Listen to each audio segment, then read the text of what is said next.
안녕하세요. 반갑습니다. 타점을 읽어준 남자 타익남 시문입니다.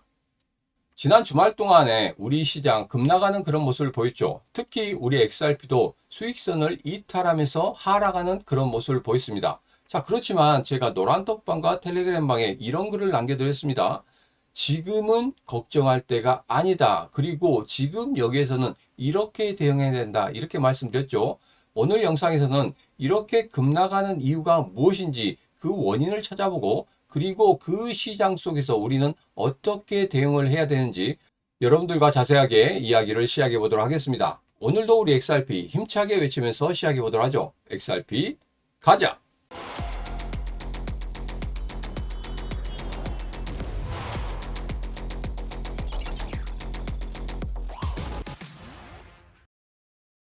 우선 마법 차트 일봉입니다. 제가 여러분들에게 항상 말씀드린 거 기억하시죠? 2025원과 2214원 단기 박스권의 흐름, 여기에서 이탈하지 않을 것이다 이렇게 말씀드렸어요. 여기서 급락하지도 않을 것이고 급등하지도 않을 것이다. 왜? 급등하게 된다고 하면 지난 2월 15일에 이런 거래량처럼 한 번 더 거래량이 폭발적으로 일어나야 되는데 그런 거래량이 일어나지 않는다고 하면 상단인 2214원 돌파하기도 상당히 어려울 것이다 이렇게 말씀드렸습니다. 자, 그리고 현재 수익선이 2112원인데 약간 이탈하는 그런 모습 보였어요. 그렇긴 하지만 다음 주 초반에 다시 한번 수익선 위로 올라오는 그런 모습을 볼 수 있을 것이다. 저는 그렇게 믿고 있습니다. 자, 그러면 지난 주말 동안에 이렇게 급락하는 이유는 뭐였을까요? 제가 이 이유에 대해서 여러 가지 찾아봤습니다. 자, 그 이유는 단 한 가지였습니다. 지난 1월 30일 날 트럼프 대통령이 케빈 오씨를 연준 의장으로 지명한다 이런 이야기를 했었거든요. 그로 인해서 시장에 쇼크가 발생했습니다. 지난 1월 30일 우리 XRP 같은 경우에 2738원이었는데 2월 6일까지 시장이 급락하면서 1658원까지 떨어졌습니다. 무려 39%의 급락을 보였죠. 이번에도 똑같이 이 케빈 워시의 쇼크로 인해서 우리 시장이 급락한 것이다 이런 이야기들이 현재 언론에서 나오고 있습니다. 뉴욕 포스트지를 보면 이렇습니다. 지난 금요일 선물시장은 금리 인하가 아닌 연말 금리 인상을 반영하기 시작했다. 그리고 케빈 워시의 매파적인 것 때문에 우리 시장이 급락하는 그런 모습을 보였다. 이렇게 이야기하면서 아직 거시경제는 견고하고 전쟁은 영원히 지속되지 않을 것이라는 건 우리는 알고 있다. 그리고 AI로 인한 생산성 향상에 지속적인 호황을 만들어낼 수 있을 것이다. 그렇기 때문에 이러한 염려는 일시적인 현상일 뿐이다. 이렇게 이야기를 하고 있습니다. 자, 그러면 또 한간에 이런 이야기가 나돌고 있습니다. 연준 의장들이 새롭게 임명될 때마다 그때마다 시장이 요동을 치는 그런 모습을 보였다. 예전에 옐렌 같은 경우에 마이너스 80% 그리고 파월 같은 경우에 마이너스 75% 마이너스 61%의 급락을 보이는데 이번 케빈 워시의 임명도 마찬가지로 이러한 급락을 보일 것이다 이렇게 예상을 하면서 옐런 같은 그런 급락이 나올 수도 있다 이렇게 말을 하고 있거든요. 자, 그런데 제가 여기서 이런 말씀 드리겠습니다. 이런 연준 의장의 임명으로 인해서 시장이 급락하는 그런 모습은 아니었다. 제일 먼저 옐런이 지금 임명됐을 때 이러한 현상이 있었습니다. 지난 2017년 12월에 옐런이 임명됐죠. 제니 옐런 의장의 임기 말에 금융위기 이후 최초로 금리 인상과 양적 긴축을 동시에 단행하면서 시장에 돈줄이 옥죄이기 시작했습니다. 그러므로 인해서 양적 긴축이 됐죠.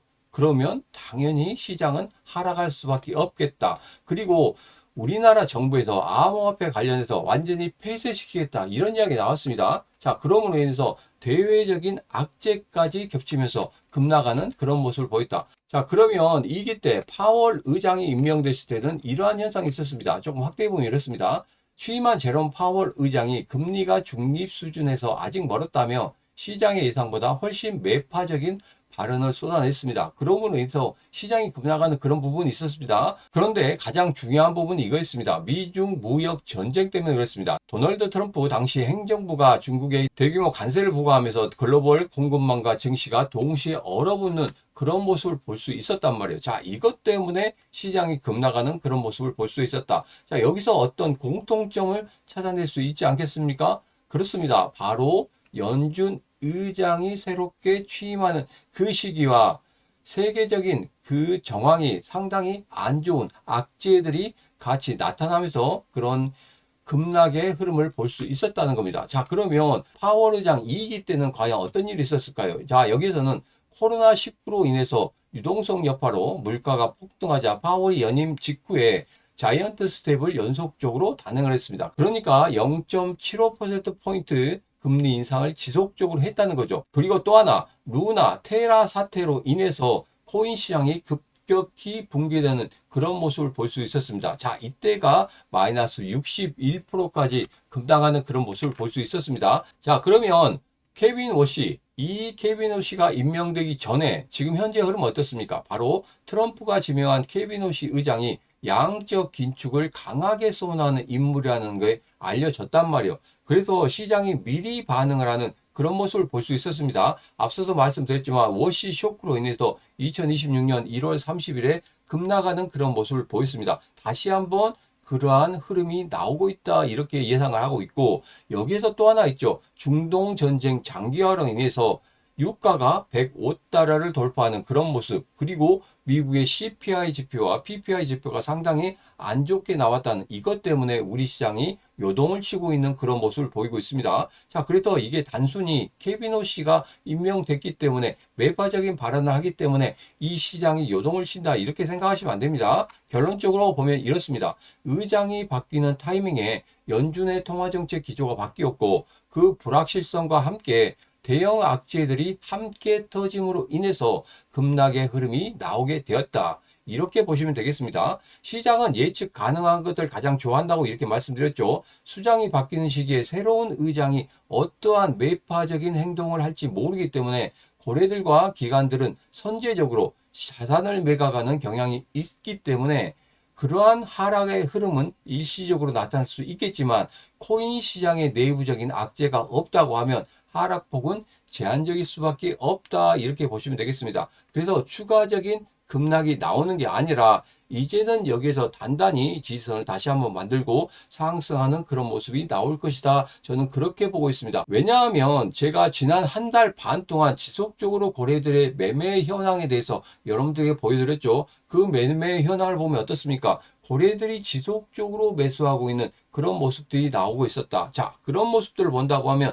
분명 우리 시장 일시적으로 이렇게 하락하는 모습 다음에는 다시 한번 급등하는 그런 모습이 나올 수 있겠다. 여러분은 그렇게 생각하지 않으십니까? 저는 그렇게 생각하고 있습니다. 자, 그래서 우리 시장이 지금 급락하는 그런 모습을 보일지라도 여러분 분명히 중심을 잡아야 된다 이렇게 말씀드렸죠. 자, 최근에 피델리티 줄리안 팀버 같은 경우에는 비트코인 강력한 상승 시그널이 있다 하고 이야기를 하고 있는데, 여기서 중요한 건 딱 하나입니다. 바로 고래들과 기관들이 비트코인을 매수하고 있는, 그리고 우리 시장을 매수하고 있는 그런 흐름 때문에 분명히 강력한 상승 시그널을 우리는 확인을 해야 된다.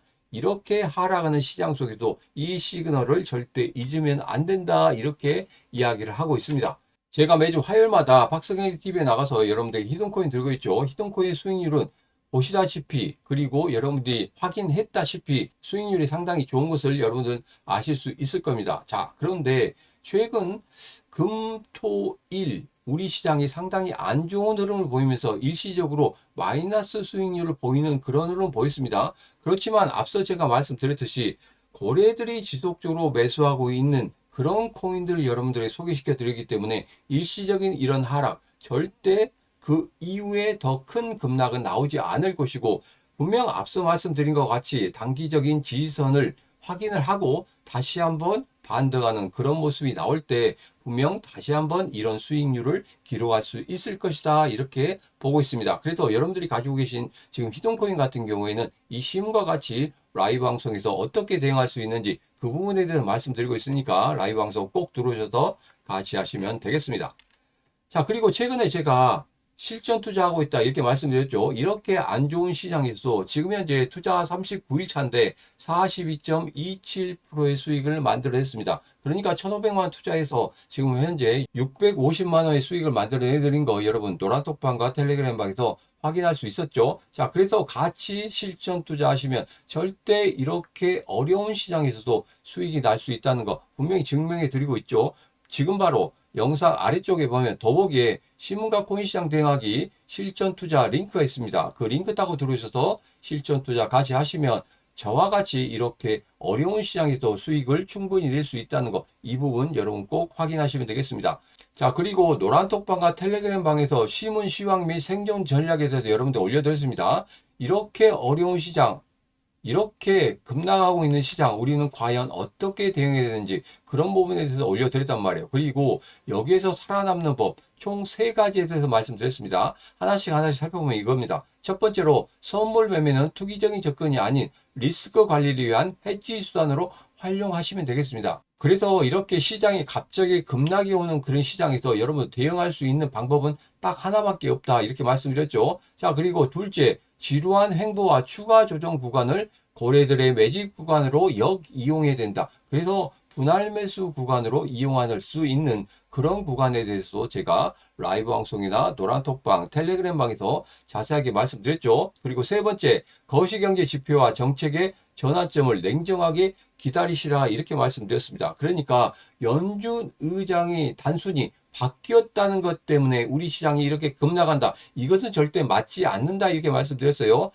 제가 여러분들에게 중요한 3대 이벤트가 있다고 말씀드렸죠. 이 3대 이벤트가 어느 정도 해결되고 있는 그런 모습을 보이고 있지만 아직까지도 이런 불안한 정세 때문에 일시적인 시장의 급락이 나올 수 있습니다. 자, 이런 급락 때 우리는 어떻게 대응하느냐, 이 부분이 상당히 중요하다고 말씀드렸어요. 자, 그 부분에 대해서는 제가 매일매일, 그러니까 월요일부터 목요일까지 저녁 9시부터 10시까지 하는 라이브 방송 때 여러분들에게 자세하게 말씀드릴 것이고, 그리고 이 시장, 정말 어려운 시장이 대응할 수 있는 방법은 이 실전 투자밖에 없다, 이렇게 말씀드렸습니다. 자, 그래서 이 시문과 같이 이런 실전 투자를 통해서 투자 39일차 만에 42% 이상의 수익률을 만들어내고 싶다 하신 분들은 영상 아래쪽에 보면 더보기에 시문과 코인 시장 대응하기 노란톡방, 텔레그램방, 라이브 방송 들어올 수 있는 링크와 함께 실전 투자할 수 있는 링크 있습니다. 그 링크 타고 들어오셔서 이 시문과 같이 하시면 되겠습니다.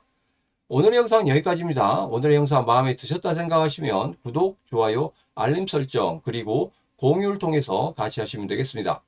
오늘도 언제나 당신 편, 타점을 읽어준 남자 타익남 시문이었습니다.